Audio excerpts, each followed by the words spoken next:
नमस्कार। The deep dive में आपका स्वागत है। आज तारीख है 17 नवंबर 2025 और ये हमारी दैनिक समसामयिकी विश्लेषण श्रृंखला का पहला भाग है। और जैसा हम हमेशा कोशिश करते हैं, ये खास तौर पर सिविल सेवा के अभ्यर्थियों को ध्यान में रखकर तैयार किया गया है। आज हमारे पास कई ऐसी खबरें हैं जो ऊपर से तो अलग अलग लगती हैं, पर कहीं ना कहीं एक दूसरे से जुड़ी हुई हैं। हम देखेंगे कि कैसे दुनिया भर में शक्ति, रणनीति और संसाधनों को लेकर एक नई होड़ चल रही है। बिल्कुल। चाहे वो फ्रांस की एक अत्याधुनिक मिसाइल हो, भारत में मिला एक बेशकीमती खनिज, या फिर आर्कटिक में जमीन पर बढ़ता नियंत्रण। और इन सब के बीच भारत अपनी सामाजिक और सांस्कृतिक विरासत को कैसे सहेज रहा है, इस पर भी बात करेंगे। एक बात और, हो सकता है इनमें से कुछ विषयों पर हमने पहले भी थोड़ी बहुत चर्चा की हो, तो एक अच्छा रिवीजन भी हो सकता है। तो चलिए इन खबरों की तह तक चलते हैं। शुरुआत करते हैं वैश्विक शक्ति प्रदर्शन से। फ्रांस ने हाल ही में अपनी नई पीढ़ी की परमाणु सक्षम सुपरसोनिक मिसाइल ASMPAR की तस्वीरें जारी की हैं। तो ये सिर्फ एक और मिसाइल है या इसमें कुछ खास है? नहीं, ये सिर्फ एक और मिसाइल नहीं है। ये फ्रांस की परमाणु रणनीति का एक बहुत ही महत्वपूर्ण हिस्सा है। ASMPAR असल में फ्रांस के पुराने ASMP मिसाइल परिवार का सबसे आधुनिक संस्करण है और इसकी असली ताकत इसकी तकनीक में छिपी है। ये एक रैमजेट आर्किटेक्चर पर काम करती है। रैमजेट आर्किटेक्चर, ये सुनने में काफी तकनीकी लगता है। इसे आसान शब्दों में कैसे समझें? बिल्कुल, आप रैमजेट को एक तरह का एयर ब्रीदिंग रॉकेट समझिए। मतलब जो पारंपरिक रॉकेट इंजन होते हैं वो ऑक्सीजन अपने साथ लेकर उड़ते हैं। हाँ। लेकिन रैमजेट उड़ते समय हवा से ही ऑक्सीजन खींचता है।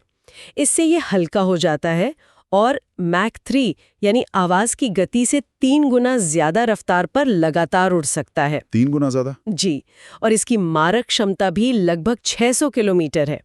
लेकिन इसकी सबसे खतरनाक बात इसका वॉरहेड है, जिसे TNA डिजाइन कहते हैं। TNA डिजाइन, इसका क्या मतलब हुआ? ये एक डायल अ यील्ड वॉरहेड है। डायल अ यील्ड? हाँ, मतलब इसकी विस्फोटक क्षमता को जरूरत के हिसाब से 100 किलोटन से 300 किलोटन के बीच सेट किया जा सकता है। ये क्षमता फ्रांस को उन चुनिंदा देशों के क्लब में बनाए रखती है जो अपनी हवाई परमाणु शक्ति को लगातार आधुनिक बना रहे हैं। तो ये सिर्फ एक हथियार नहीं, बल्कि यूरोपीय सुरक्षा और रूस के प्रति फ्रांस की रणनीति में एक बड़ा संदेश है। तो ये तकनीक का प्रदर्शन भी है और एक कूटनीति? बिल्कुल, एक कूटनीतिक संदेश भी। और फ्रांस के साथ भारत के रिश्ते भी इसी उच्च तकनीकी रक्षा सहयोग पर आधारित हैं। गरुड़ 2025 अभ्यास भी इसी का एक उदाहरण है ना? हाँ, बिल्कुल। जहां एक तरफ फ्रांस अपनी क्षमता दिखा रहा है, वहीं दूसरी तरफ भारत के साथ मिलकर अपनी साझेदारी को भी मजबूत कर रहा है।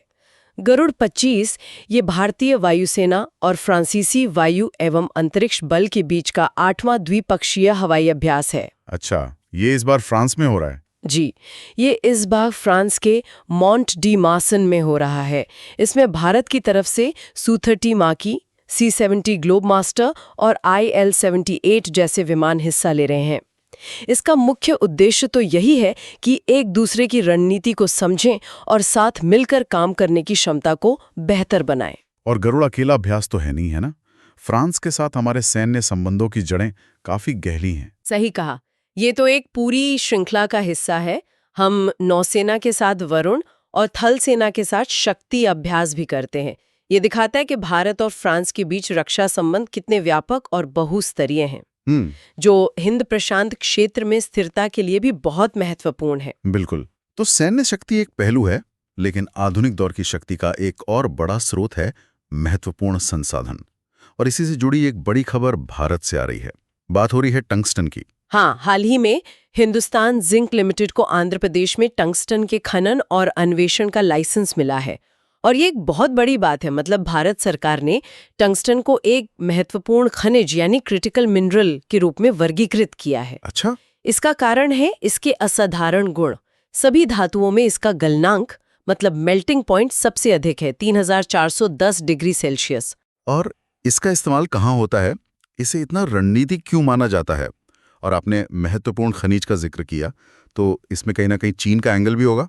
आपने बिल्कुल सही पकड़ा। इसका इस्तेमाल एक्सरे ट्यूब से लेकर हाई स्पीड कटिंग टूल्स और रक्षा उपकरणों तक में होता है।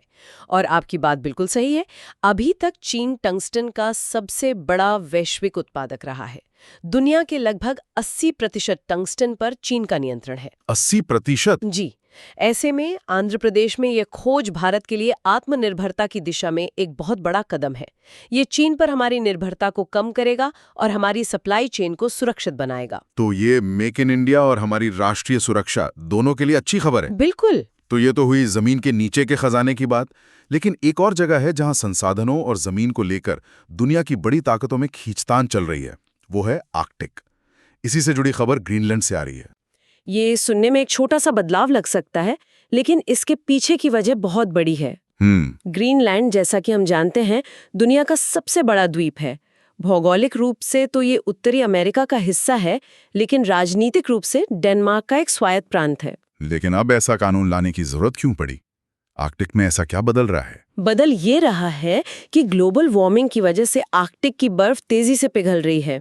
इससे नए शिपिंग रूट खुल रहे हैं और साथ ही जमीन के नीचे दबे खनिज जैसे कोयला, लोहा अयस्क, हीरे, सोना, इन सब तक पहुंचना आसान हो रहा है। अच्छा। और दुनिया की बड़ी ताकतें, खासतौर पर चीन और रूस, इस खित्ते में अपनी मौजूदगी बढ़ाना चाहते हैं। चीन तो खुद को नियर आर्कटिक स्टेट कहता है और वहां भारी निवेश कर रहा है। तो ऐसे में ग्रीनलैंड को डर है कि कहीं बाहरी ताकतें उसकी जमीन और संसाधनों पर कब्जा ना कर लें। ये कानून उसी संप्रभुता को बचाने की एक कोशिश है। तो हम देख रहे हैं कि कैसे भारत अपनी जमीन के नीचे के संसाधनों को सुरक्षित कर रहा है और ग्रीनलैंड अपनी जमीन के ऊपर। अब भारत की बात करें तो जहां एक तरफ हम बाहरी मोर्चों पर खुद को मजबूत कर रहे हैं, वहीं देश के अंदर भी कुछ महत्वपूर्ण सामाजिक बदलाव हो रहे हैं। एक बहुत ही प्रगतिशील कदम भारतीय सेना की ओर से देखने को मिल रहा है। आप प्रादेशिक सेना यानी टेरिटोरियल आर्मी में महिला सैनिकों को शामिल करने की बात कर रहे हैं। जी। ये वास्तव में एक ऐतिहासिक कदम है। प्रादेशिक सेना, जिसे टीए भी कहते हैं, हमारी रक्षा की दूसरी पंक्ति है। ये एक अंशकालिक स्वैच्छिक बल है। मतलब इसमें वो नागरिक शामिल होते हैं जिनका अपना कोई और पेशा होता है। बिल्कुल।